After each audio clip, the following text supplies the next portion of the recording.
அனைவருக்கும் வணக்கம். நம்முடைய வாழ்க்கையில் உண்மையை உணர்தல் அப்படிங்கிறது நம்ம எப்போதும் ஒரு மேல்நிலைக்கு எடுத்து செல்லும். அப்படி வாழ்க்கையை பற்றிய ஒரு உண்மையை உணர்த்தக்கூடிய ஒரு கதையை இன்றைக்கி பார்க்க போகிறோம். நம்ம கதை ஆரம்பிக்கும் போது முதல்ல பார்த்திங்கன்னா காரில் ஒருத்தர் போயிட்டுருக்கிறாரு. அவர் கார் ஓட்டிக்கிட்டே தன்னுடைய வீட்டில் உள்ளவங்கள்ட்ட ஃபோனில் பேசிக்கிட்டே போயிட்டுருக்காரு.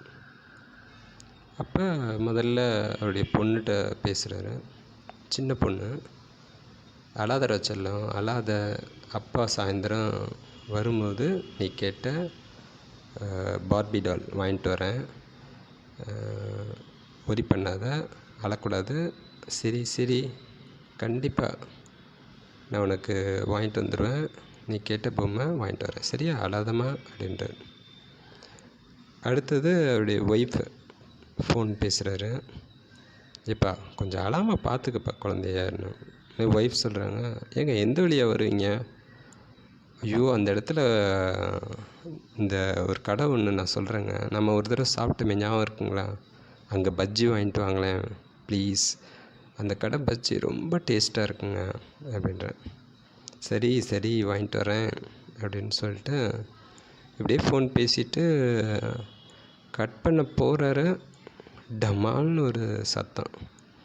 பார்த்திங்கன்னா இவர் காரை இடித்த லாரிக்காரன் வந்து சரி ஏதோ ரொம்ப சீரியஸாக ஆகிடுச்சு போல் காரில் உள்ளவருக்கு, நம்ம இனிமேல் இங்கே நின்னா பிரச்சனைன்னு சொல்லி அவன் அந்த இடத்த விட்டு எஸ்கேப்பு.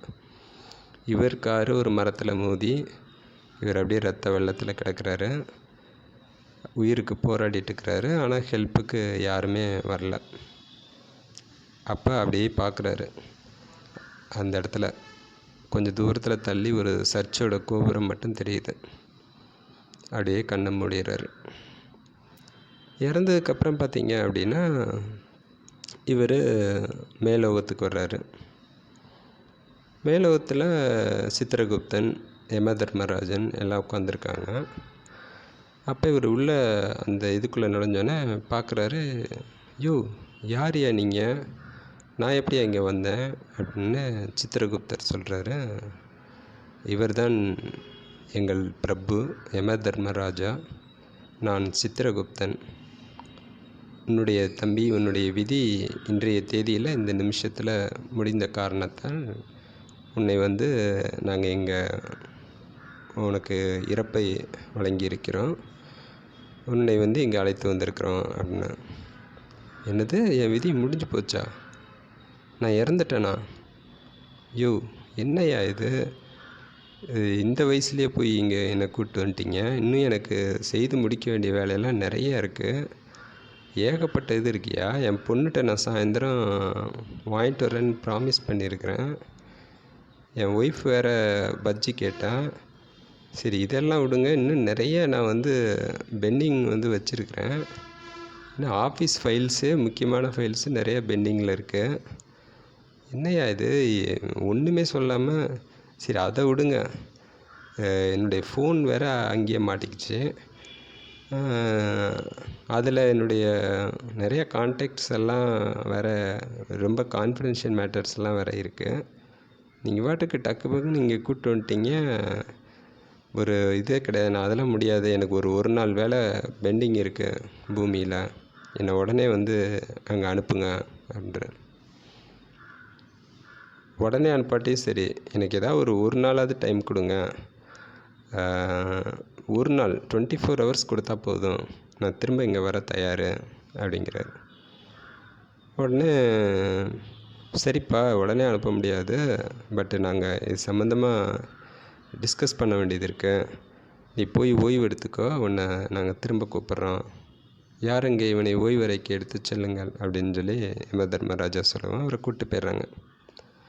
அப்போ சித்திரகுப்தர்கிட்ட யமதர்மராஜா கேட்குறாரு, என்னப்பா இவன் இப்படி அடம் பிடிக்கிறான், ஒரு நாள் டைம் கொடுத்தா போதும், நிறைய சொல்கிறானேப்பா, உடம்பு சரியில்லாத அவங்க அம்மாவை வேறு பார்க்கணுன்றான்.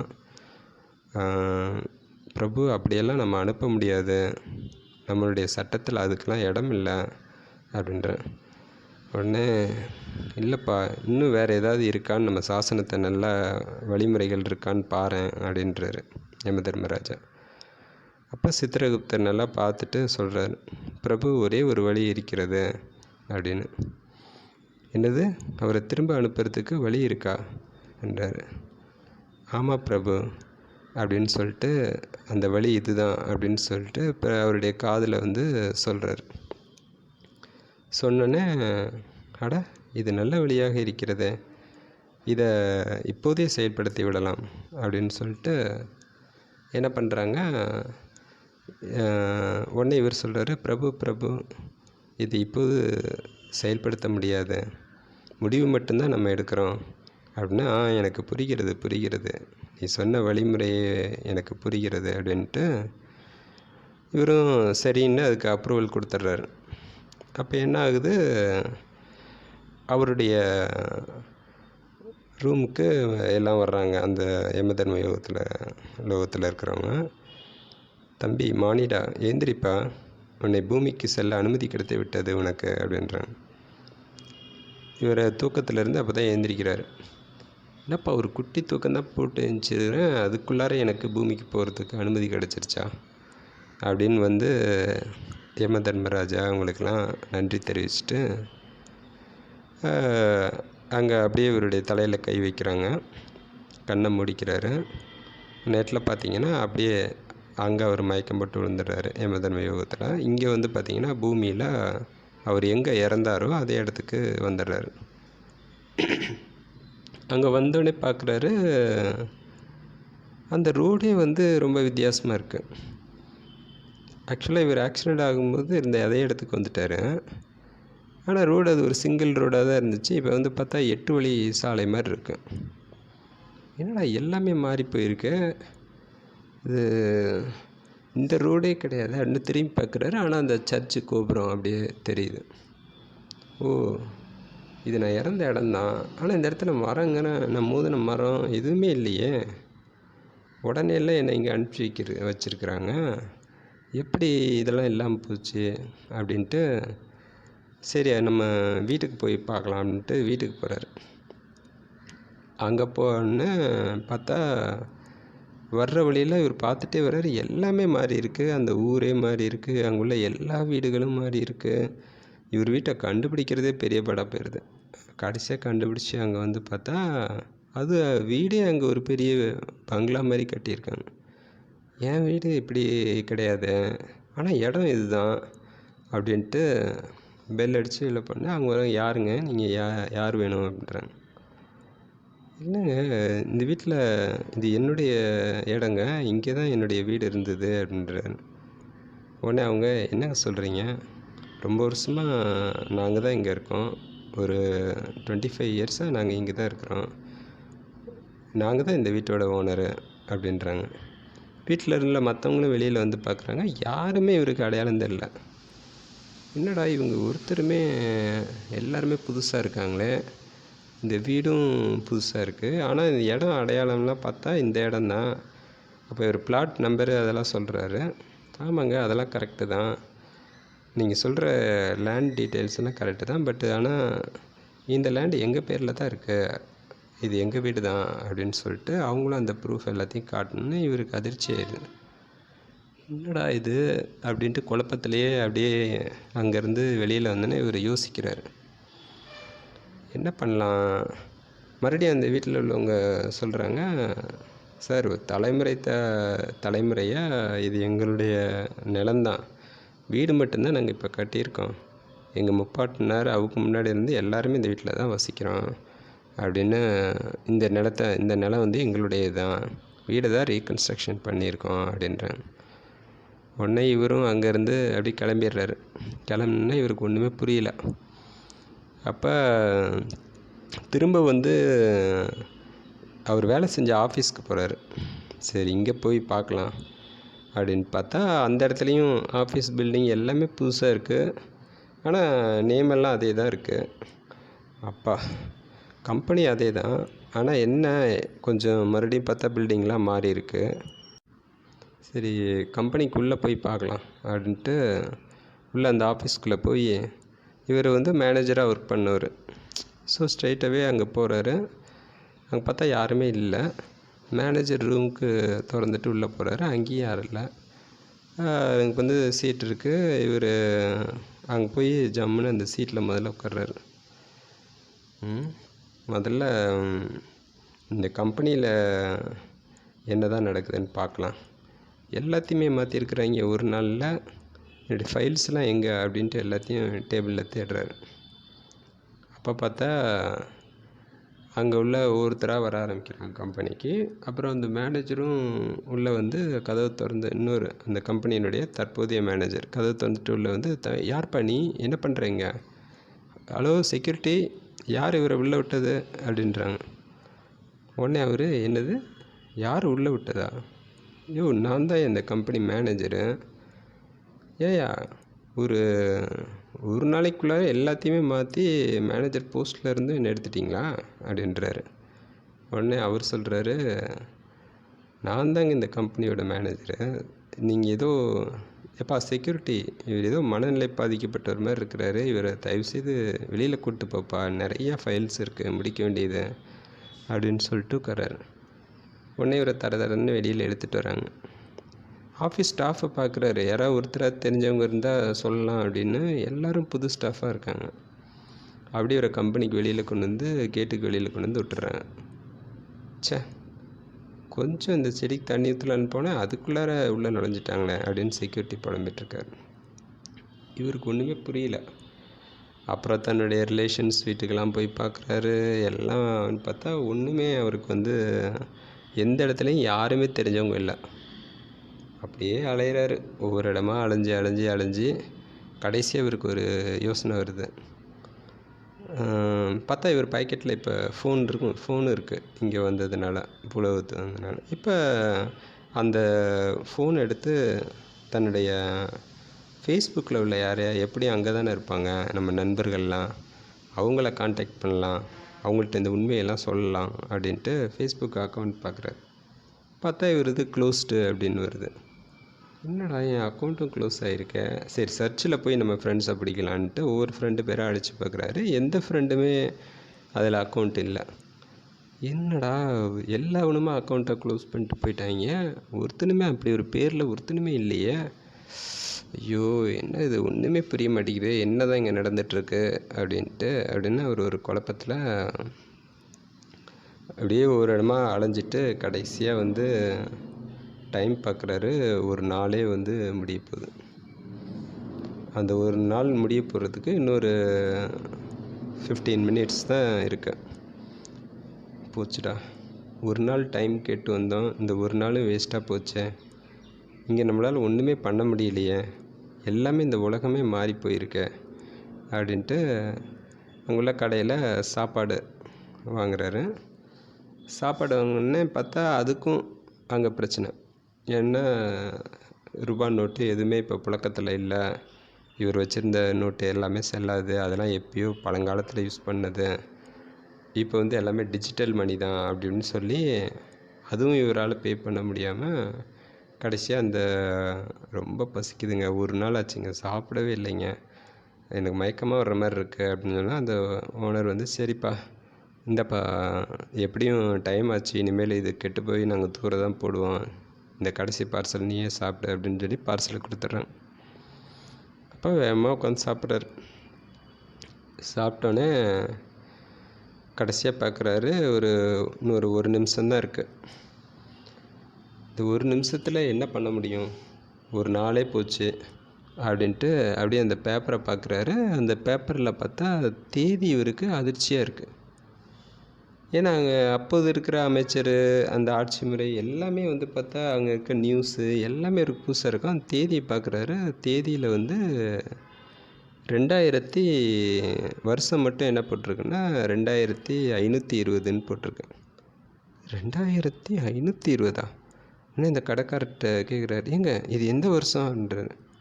என்ன தம்பி, வருஷம் கூட தெரியாமல் தான் இருக்கியா நீ, 2520பா அப்படின்றான். 2520? அட பாவிகளா, 500 வருஷம் கழிச்சாடா என்ன அனுப்பிச்சிருக்கிறீங்க பூமிக்கு? டேய் அப்படின்னும்போது மறுபடியும் இவருக்கு அப்படியே நெஞ்சை பிடிச்சிட்டு இப்போ நெஞ்சு வலி வந்து அப்படியே கீழே விழுகிறாரு. இவருடைய உயிர் போயிடுது. திரும்ப வந்து யமதர்ம லோகத்துக்கு வந்துடுறாரு. அங்கே வந்தோடனே யமதர்மராஜா சித்திரகுப்தன் எல்லாரையும் கண்டபடி திட்டுறாரு. ஐயா, அனுப்புகிறதே அனுப்புகிறீங்க, நான் கேட்டது என்ன ஒரு நாள் தானே?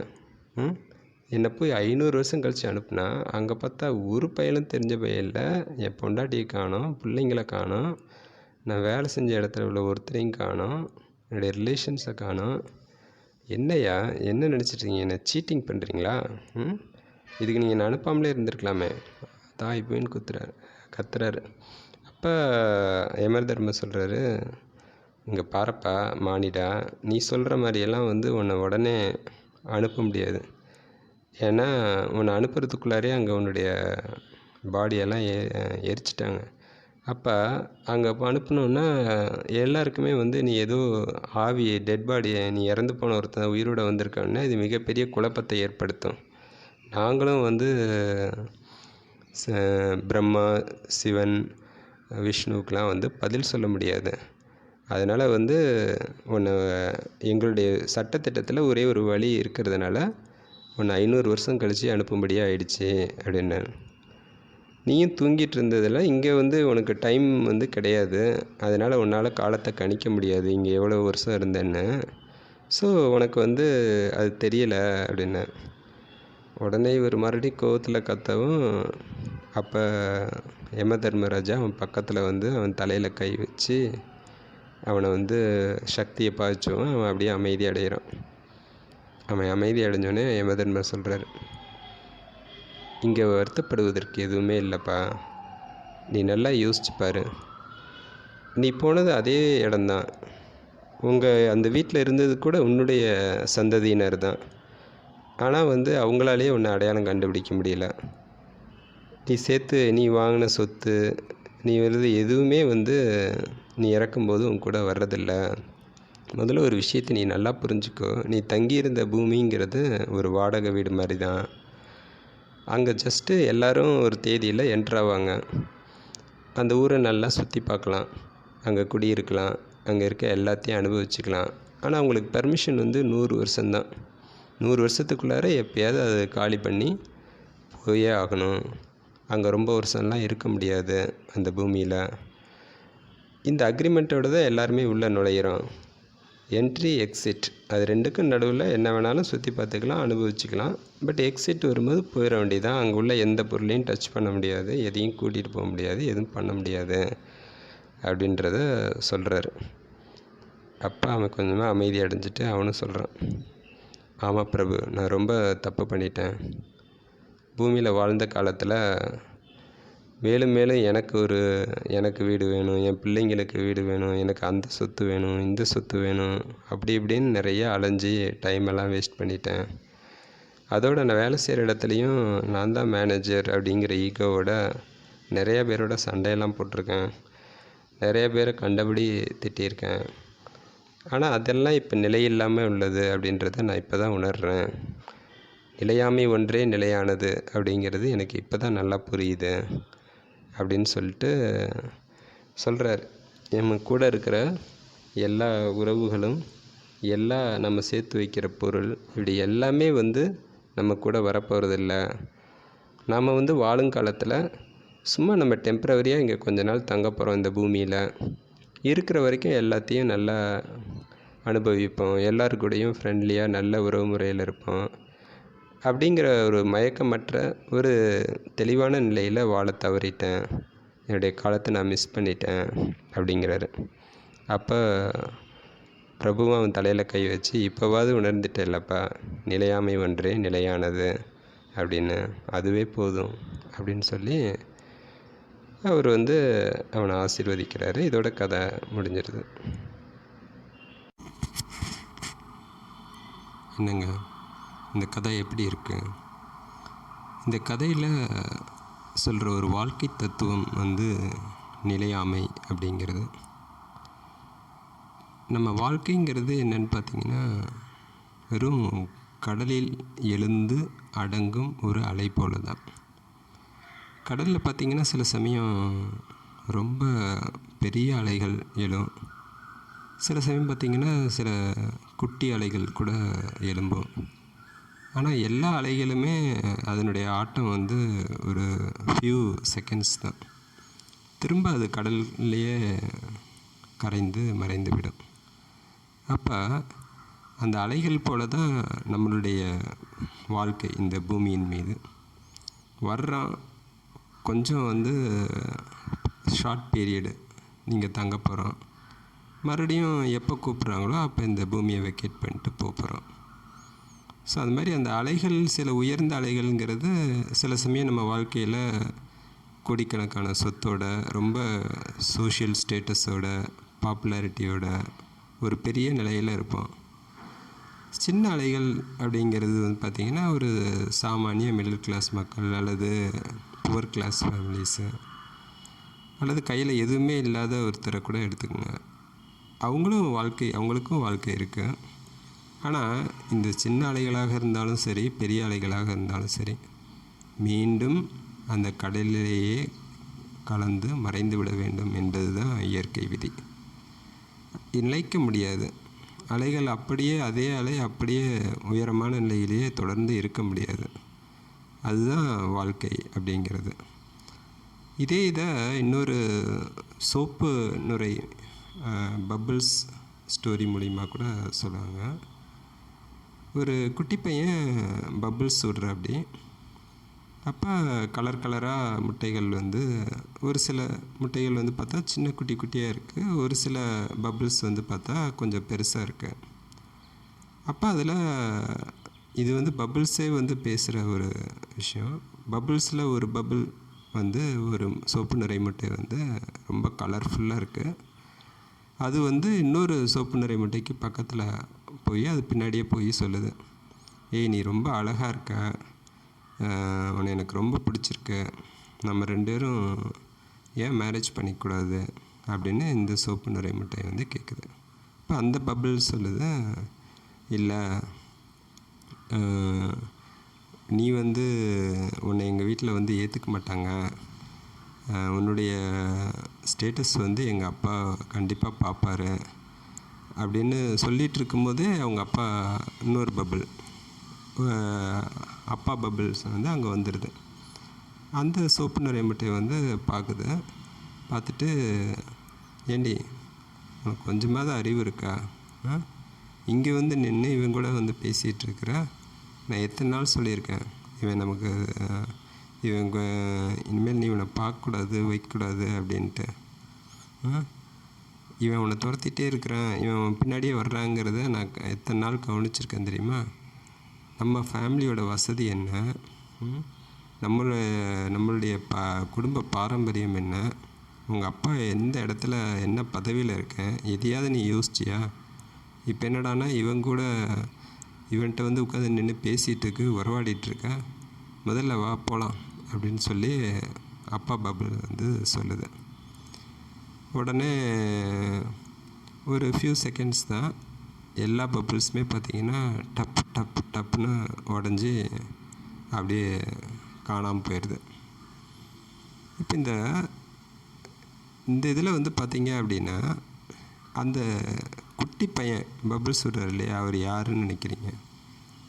அவர் தாங்க கடவுள். அவருடைய விளையாட்டு, சின்ன திருவிளையாடல் தான் இந்த பிரபஞ்சத்தில் உள்ள உயிர்கள், கோள்கள் எல்லாமே வந்து ஒரு சின்ன திருவிளையாடல். இது எல்லாமே வந்து பார்த்திங்கன்னா தோற்றம் அப்படின்னு ஒன்று இருக்கும், மாற்றம் அப்படின்னு ஒன்று இருக்கும், மறைவுன் அப்படின்னு ஒன்று இருக்கும். இந்த 3 தான். இதை தவிர வேறு எதுவுமே கிடையாது.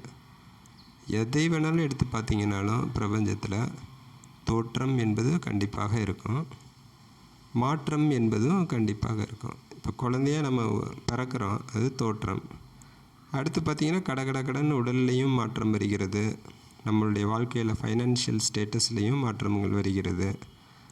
நம்மளுடைய வாழ்க்கையில் ஏகப்பட்ட மாற்றங்கள், உடல் ரீதியாகவும், மன ரீதியாகவும், அறிவு ரீதியாகவும், பண ரீதியாகவும், உறவுகள் ரீதியாகவும் இப்படி மாற்றங்கள் வந்துக்கிட்டே இருக்கும். கடைசியாக மறைவு. இவ்வளோதாங்க வாழ்க்கை. இந்த 3 வார்த்தை தான் பிரபஞ்சத்தில் உள்ள எல்லாமே. இது எல்லாமே கடவுளுடைய ஒரு சின்ன திருவிளையாடல். அந்த குட்டி பையன்தான் அந்த கடவுள். சும்மா அவருடைய ஜாய்க்காக ஒரு இதை வச்சு ஊதுவான். அதில் தோன்றிய சோப்பு நிறை முட்டைகள் தான் நம்ம எல்லாருமே. இதில் ஒரு சோப்பு நிறை அப்படி பேசிச்சு இல்லையா? இதுதான் நம்ம மக்கள் அறியாமையில் எவ்வளோ இருக்காங்க அப்படிங்கிறது. என் பதவி என்ன, என் பேர் என்ன, என் செல்வாக்கு என்ன, என் அறிவு என்ன, உன்னுடைய பேர் என்ன, உன்னுடைய பணம் செல்வாக்கு என்ன, இப்படின்ட்டு கம்பேர் பண்ணி ரொம்ப ஈகோவோட நிறைய பேர் பூமியில் சுற்றிட்டுருக்காங்க. இது எல்லாமே ஒரு அறியாமைன்ற மனநிலை தான். எந்த நேரத்தில் எப்போ எந்த சோப்பு நுரை வெடிக்கும் அப்படிங்கிறதெல்லாம் யாருக்குமே தெரியாது. சும்மா ஒரு ஃபன்னுக்காக, ஒரு விளையாட்டுக்காக அவர் கடவுள் ஊதி விளையாடுற இதுதான் இந்த பிரபஞ்சத்தில் உள்ள எல்லாமே அப்படின்னு. இந்த நிலையாமை எப்போது மனம் உணர்ந்து கொள்கிறதோ அப்போது மனம் அமைதி அடையும். அங்கே தேவையற்ற ஆசைகள் மனதில் இருக்காது. நிறைவான ஒரு வாழ்க்கையை நோக்கி நீங்கள் அப்போதுதான் அடியெடுத்து வைப்பீர்கள் என்று கூறி இந்த உரையத்துடன் நிறைவு செய்கிறோம்.